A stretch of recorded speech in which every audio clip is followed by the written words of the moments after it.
नमस्कार तथा हार्दिक स्वागत छ गणेश विश्वकर्मा ब्लग्स युट्युब च्यानलमा। म फेरि अर्को भिडियो मार्फत उपस्थित छु।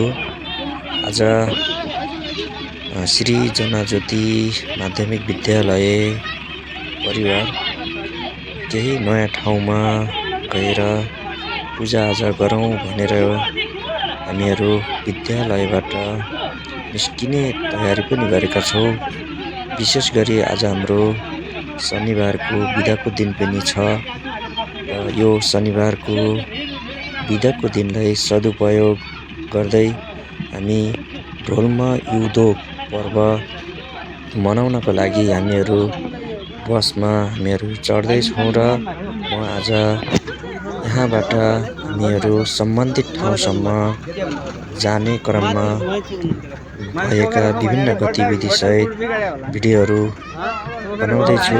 कृपया सबैजनाले हेरिदिनुहोला र मेरो गणेश विश्वकर्मा ब्लग्स युट्युब च्यानललाई लाइक, कमेन्ट, सेयर गर्नुहोला। अब भने म आजको भिडियोलाई नै जोड्न चाहन्छु।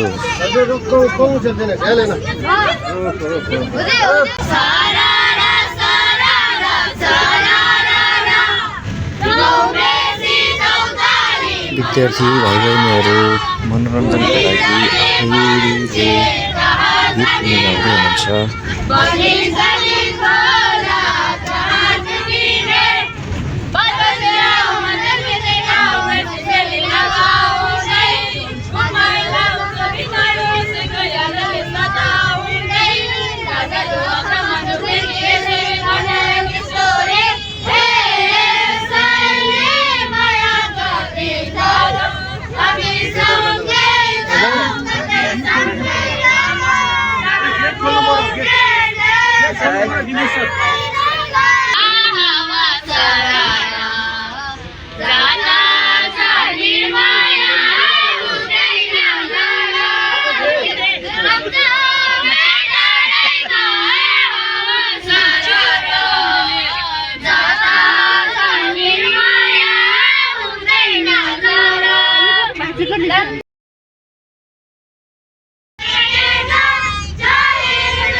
शीशा लगाओ, अहिले एकछिन शीशा लगाओ, शीशा एकछिन लगाओ।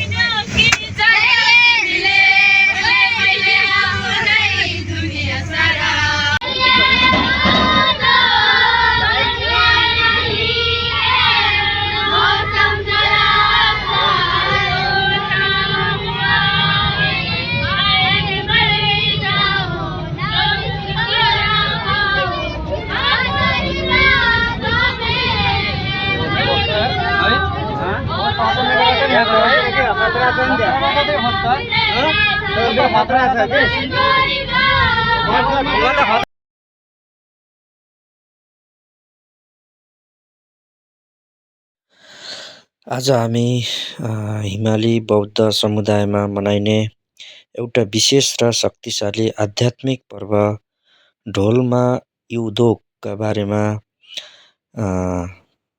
कुराकानी गर्दै यो पर्व मनाउनको लागि हामीहरू जाँदैछौँ। विशेष गरी यो पर्व तारादेवीको प्रार्थना र पूजा गरेर व्यक्तिगत र सामूहिक जीवनमा आइपर्ने ग्रह दशा, रोग व्याधि र शत्रु बाधालाई टाढा राख्न गरिने धार्मिक अनुष्ठान नै ढोलमा युदोग हो भनेर बुझ्ने पनि गरिएको छ। धेरैजसो ठाउँमा लोसार सुरु हुनुभन्दा अगाडि पुरानो नकारात्मक ऊर्जा पन्छाउन, दुःख कष्ट, अकाल मृत्यु र खराब सपनाहरूबाट मुक्ति पाउनको लागि यो पूजा गर्ने पनि गरिन्छ। कालिस पाउने गाउँ कहाँ यहाँ तल सर? बारी?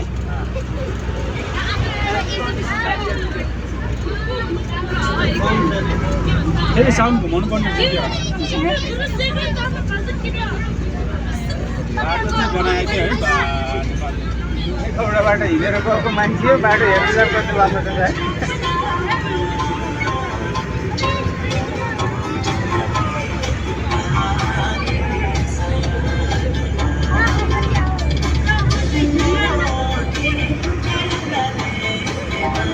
के सर आज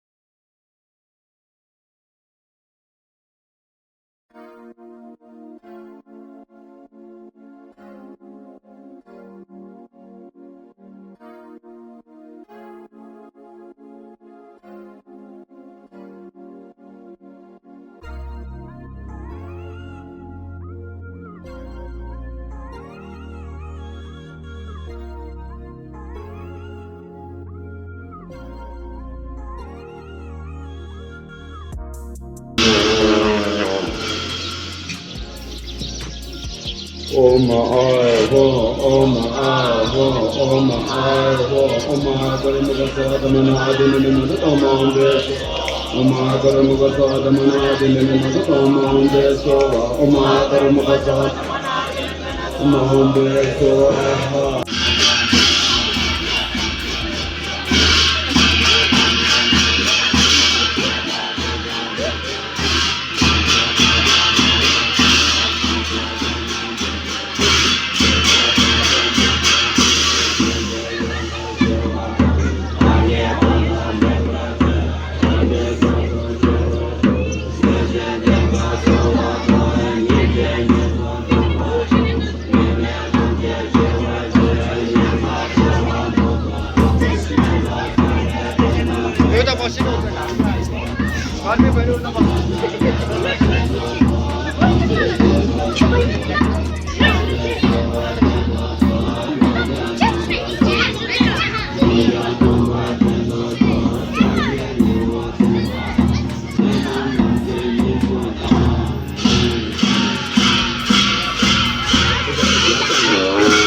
ढोलमा युद्धोग पर्वमा विशेष गरी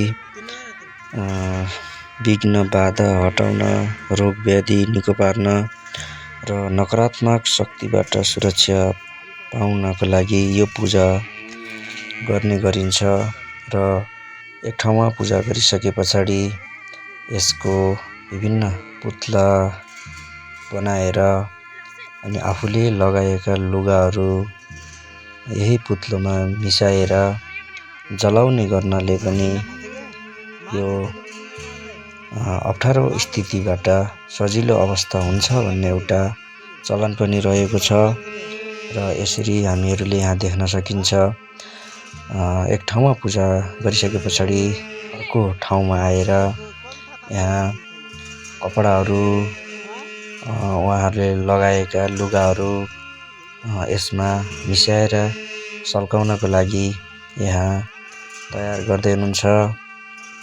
विशेष गरी यो पूजामा नराम्रा दृष्टि वा शरीरमा लागेका ग्रह दशालाई हटाउन उसले प्रयोग गरेको पुरानो कपडाको टुक्रा वा धागोलाई प्रतीकात्मक रूपमा प्रयोग गरिन्छ। आगोमा ती वस्तुहरू जलाउँदा व्यक्तिको जीवनमा रहेका बाधा व्यवधानहरू पनि डढेर नष्ट हुन्छन् भन्ने विश्वास पनि गरिन्छ र जसले गर्दा कपडालाई व्यक्तिको छाया वा प्रतिबिम्बको रूपमा लिन्छ। कपडा वा पुतलालाई आगोमा सेलाउनु वा जलाउनुको अर्थ त्यो व्यक्तिमा भएको नकारात्मक ऊर्जा, अलक्ष्मी वा शत्रु बाधालाई अग्निमा विसर्जन गर्नु हो भन्ने एउटा चलन पनि छ। त्यसैले हामीहरू देख्न सकिन्छ यहाँ सबैजनाले आफ्ना लुगाहरू आफूले प्रयोग गरेका सामग्रीहरू बनाएर यहाँ यसरी सल्काएर छुटकारा रोगबाट अप्ठ्यारो स्थितिबाट छुटकारा पाउनको लागि यहाँ आगोलाई शुद्धिकरणको रूपमा कपडाहरू जलाइरहेको देख्न सकिन्छ र यसले गर्दा यसरी सल्काइरहँदाखेरि अशुभ कुराको अन्त्य र नयाँ ऊर्जाको सुरुवातलाई सङ्केत हुन्छ भनेर यसरी यो पर्व मनाइएको छ र जसले गर्दा खराब शक्तिलाई भगाउन र व्यक्तिको आयु तथा स्वास्थ्य रक्षा गर्नको लागि गरिने एक तान्त्रिक उपचार पद्धतिको रूपमा यसलाई लिन पनि सकिन्छ। त यो पूजा चाहिँ यसरी मनाउने गरिरहेछ। मलाई जे जति थाहा भयो त्यति नै मात्र मैले जानकारी दिने कोसिस गरेँ। मलाई सबै यसबारे त म यो समुदायको नभएको हुनाले मलाई त्यति धेरै जानकारी छैन। तैपनि मैले बुझेको आधारमा जे जति बुझेँ त्यति नै जानकारी दिने प्रयास गरेँ। सबैजनालाई धन्यवाद छ मेरो यस च्यानल यति बेलासम्म हेरिदिनु भएकोमा र यस च्यानललाई लाइक, कमेन्ट, सेयर, सब्सक्राइब गरिदिनु होला, जसले गर्दा यस पछाडि मैले अपलोड गर्ने भिडियोको नोटिफिकेसन पहिला हजुरहरूको मोबाइलमा प्राप्त हुनेछ, जसले गर्दा हजुरले नयाँ भिडियोहरू फेरि पनि हेर्न सक्नुहुनेछ भन्दै म सबैजनालाई धेरै धेरै धन्यवाद दिन चाहन्छु। धन्यवाद।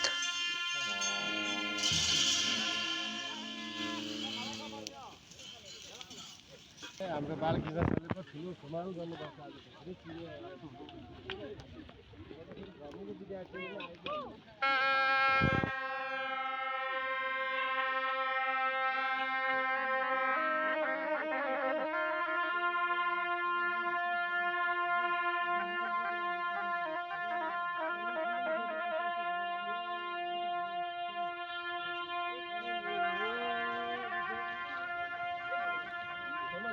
मात्र